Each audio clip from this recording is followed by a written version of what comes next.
Alhamdulillah, salatu wassalamu ala rasulillah wa ala alihi wa sahbihi wa man wala.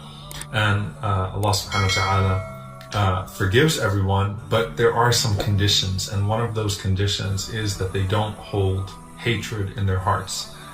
And we know the hadith of the Prophet ﷺ about that man that was a man from the people of Jannah, not because he fasted extra, not because he prayed extra, but because he slept every single night with a clean heart. One of the most healing practices that you find from the Sunnah of the Prophet ﷺ is this idea of going to sleep at night and removing all grudges from your heart, forgiving people, and if you can't find reason to forgive them for them, then forgiving them for yourself, allowing them to be a chance for us to not be barricaded from Allah subhanahu wa ta'ala, but allowing the chance to forgive them, allowing us the chance to forgive them, so that we can find that peace within ourselves and find that reward with Allah subhanahu wa ta'ala. The famous story that we reflected on with Abu Bakr as-Siddiq radiallahu ta'ala anhu some time ago, لِيَعْفُوا وَلْيَصْفَحُوا أَلَا تُحِبُّونَ يَغْفِرَ اللَّهُ لَكُمْ. Let them forgive and pardon. Don't you want Allah subhanahu wa ta'ala to forgive you as well? Don't you want Allah subhanahu wa ta'ala to pardon you as well? And that was with the man who had slandered his daughter, and Allah subhanahu wa ta'ala telling Abu Bakr as-Siddiq radiallahu ta'ala anhu that it's not about him, it's about you and what you want from Allah subhanahu wa ta'ala. And so opening your heart by removing the distraction of all else, so that your heart can properly love Allah subhanahu wa ta'ala, so that you can properly heal, so that you can stay focused and not be distracted by those grudges, not be distracted by that hatred, not be obsessed. You know, I get this question sometimes, is it okay to make dua against someone? And da'wat al-mazlum, the Prophet ﷺ said, the supplication of the oppressed has no barrier between it and Allah subhanahu wa ta'ala. So the answer is yes. If you've been wronged, you can make dua against the person that's wronged you. And no one can remove that from the mazlum. Tell the one that's oppressed, don't make dua against the one that's wronged you. But one thing that I do say is, don't waste all of your dua against the one that wronged you, or else you're wronging yourself by not spending your supplication properly. This is a chance to get close to Allah. You have a lot to talk to Allah subhanahu wa ta'ala about. You have a lot to remove from your own record. You have a lot to aim for. You have a lot to strive for.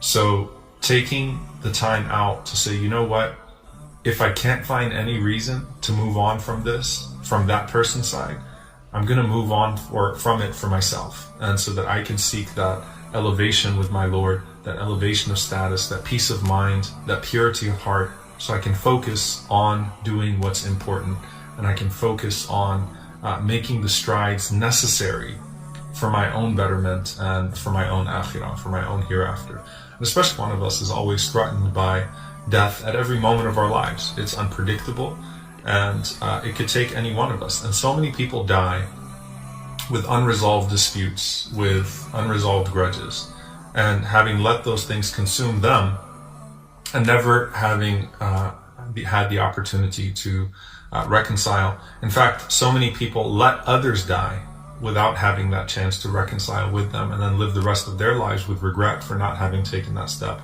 to just say, you know what, it's not worth it. I'm going to put this behind me, and I'm going to move on for the sake of Allah subhanahu wa ta'ala. May Allah subhanahu wa ta'ala allow us all to be able to do that and to move on. And again, that doesn't mean relinquishing your claims. That doesn't mean relinquishing your rights by any means. What that means is moving on for your sake, so that Allah subhanahu wa ta'ala could show you that forgiveness and that mercy as well. And especially with people that we love, that we had disputes with, it's important for us to put that behind us, inshallah. We don't want to have the regrets after they've passed away, or let them have the regret after we've passed away.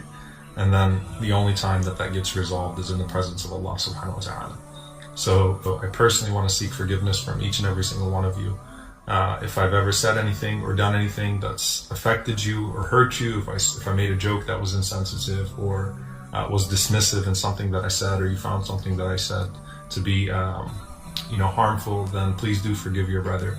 And I pray that Allah Azza wa Jalla allow us to always keep our hearts clean from one another, or clean in regards to one another, and on top of that, to unite our hearts and to connect them all collectively to Allah subhanahu wa ta'ala so that we can move forward in the most productive way. So it's a very basic message. I don't have much to reflect except now's the time. The 15th of Sha'ban is upon us, if we even live to see that, to clear our hearts of Ramadan so that we can be prepared for it if we even live to see that. And if we don't, then it's still time, inshallah ta'ala, because tonight might be our last night, tomorrow might be our last day.